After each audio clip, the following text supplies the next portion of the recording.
a second, I'm going to put on my new bra that I got and show you how that looks. Okay, so I'm back and this is it. I think it's the Body by Victoria. I'm not supposed to be demi coverage, so that probably tells me that once I do fluff, I will be going up a size, which I would never imagine myself being a D, but I think that's what's going to happen. It crosses in the back. Well, it can if you want it to, but to me it feels best right now because it gives me the most support, like a sports bra.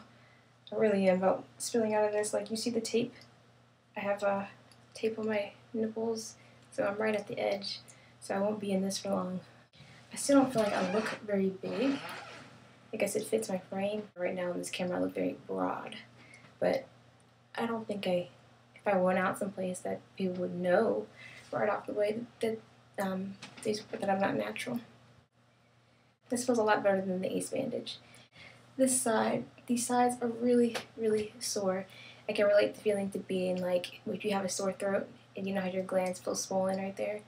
I have that exact feeling, like right here. That's what it feels like. But someone commented on my last video and asked me about if I got an implant ID card, which I did. This is what it looks like. So the label, the brand of implants that I got is Mentor, and these are available worldwide. And it basically tells you a bunch of stuff that I don't know. No, I mean, it tells you that I got smooth, round, moderate saline, if you can see. On the front, shows my name and the date that I got them, and my doctor, and see how it says. So the breast implant size that I got was 225.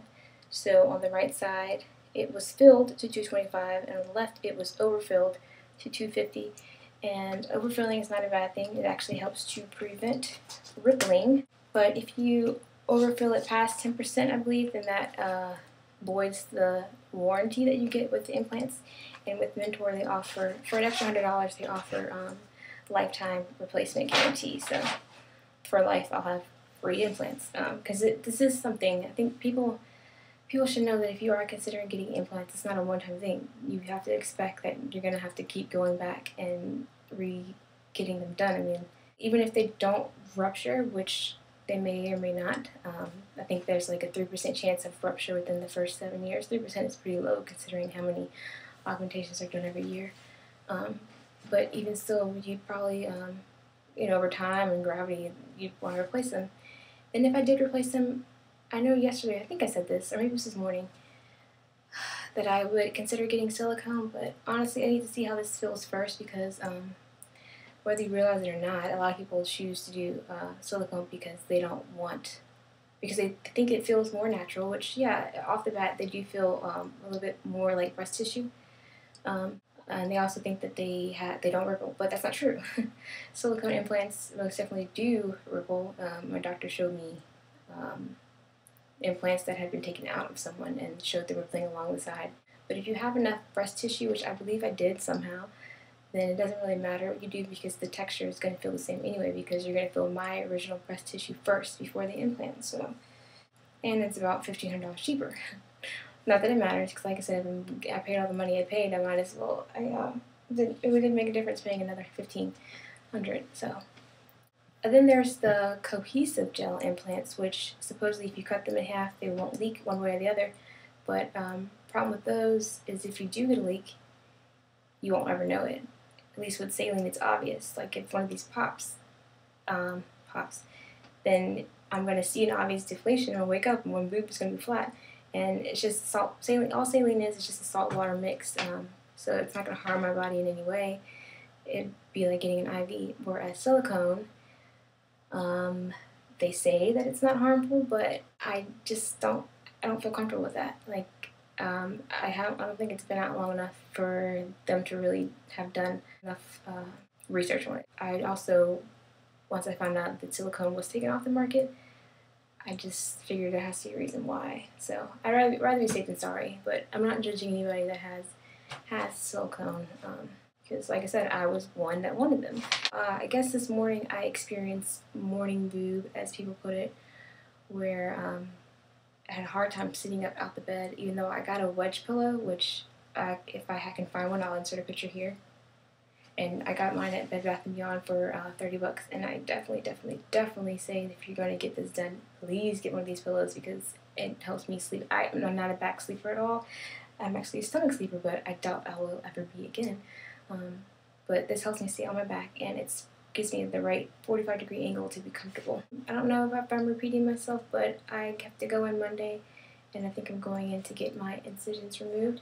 And this is so cool. Like, even though the strip is this big, my incision is probably only this big. And if I had decided to go with silicone, it would have been twice the size. So once this heals, which I have a feeling that it will heal very nicely,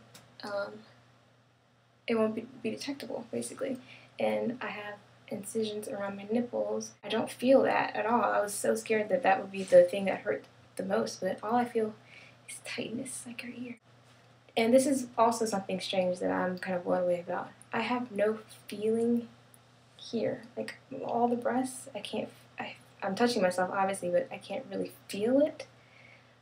But I have all the sensation in my nipples, which I didn't expect. I thought since you cut them that it would have to come back. Like, you know, when you do this, there's a chance that you will lose sensation in your nipples or areola or whatever the correct term is.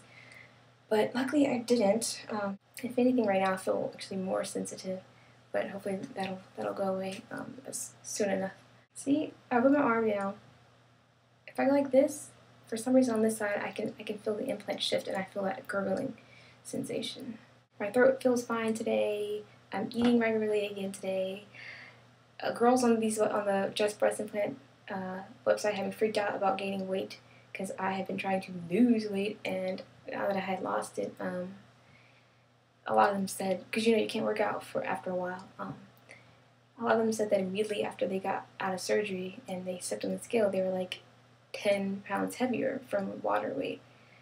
But luckily I was only 3 pounds heavier, so I'm assuming that this is 2 pounds, or maybe it's probably just 1 pound or 1.5 pounds, so the rest of that probably is water weight that I gained because of the saline, not saline, because of the IV drip, because it, you know, fills your body with water.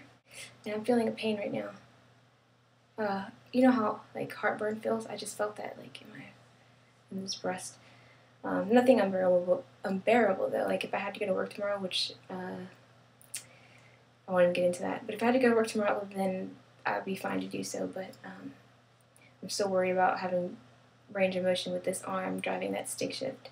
And I definitely am just more aware of how often I use my chest muscle. Like little things you wouldn't even think that you did. You really do use them a lot. I do have to watch the swelling to make sure that they are kind of dropping at a relatively same pace, because if one isn't, that could be a sign of capsular contraction. Capsular contraction is when your body doesn't take the implant very well. It will start forming scar tissue around the implant to kind of block itself off to protect itself, so then you'll get this really tight look around, kind of like form like a tight ball. So then they'd have to go in and cut that off and then re-put it back in there, and that's caused by like some kind of bacteria getting in there, which is another reason why I was scared to do silicone, because knowing that even though they use this, I forget what it's called, some kind of cone, it looks like something they use for piping icing. They stick the implant in there and then push it into the incision point, but there's friction when you do that. So any kind of friction causes some kind of chance for bacteria to get in there. So I figured all around I'd just be safer doing the saline, since there is no struggle to get it in there. Silicone are already pre-filled, so you get what you get. But with saline, they fill it up once it's inside of you and adjust it accordingly. So I think I pretty much covered everything I can cover for now. If you have any questions, or if I missed something out that you want to know about, feel free to leave me a comment, and I will try to answer that for you. I'm gonna go relax as much as I can, and yeah, for people who are worried about it, it's really not that bad. Not that bad at all. I keep saying I'm gonna go, but then I keep thinking of other things. So this is how I explained it to somebody else, and I was talking to my mom in the car about it like this too. Think about, and this is how I relate the pain. Think about when you first went into puberty and you first started growing breasts. Like initially, all we had were nipples, and think about how sore those nipples were. And that wasn't unbearable. You could still go on about your daily duties, but you were aware of it, you know what I mean? Like, and it was very tender. But I also think you didn't just wake up and they were there. It was a gradual thing. So even with the implants, it's the second puberty. Like, you have that initial pain, and yeah, they're there, they were implanted there, but you have to give them a chance to grow with your body. Your body has to get used to them. So if you're unhappy with your size, which I initially thought that I was, I thought I'd gone way too small, even though I didn't even really get a choice. He just did what he could. Like, I say I wanted to go bigger, but I couldn't have gone bigger. This is the biggest size my body would allow without me being distorted, which is not something I wanted. So you just have to give it time. Like, I know even there's girls who are, I see posts on the site all the time, people who are upset because they're one month out and they don't feel like they're the size that they wanted.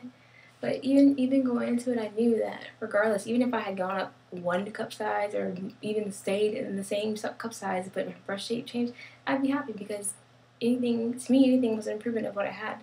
So the more and more I look at it, the more and more I'm starting to love them.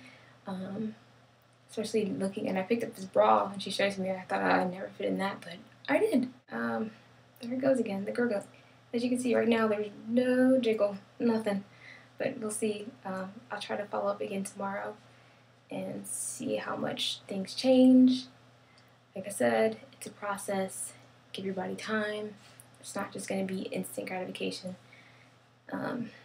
Besides, we waited all this time to get boobs. You can wait a little longer for them to look right. Just know that you're on the right path. You're going to get there.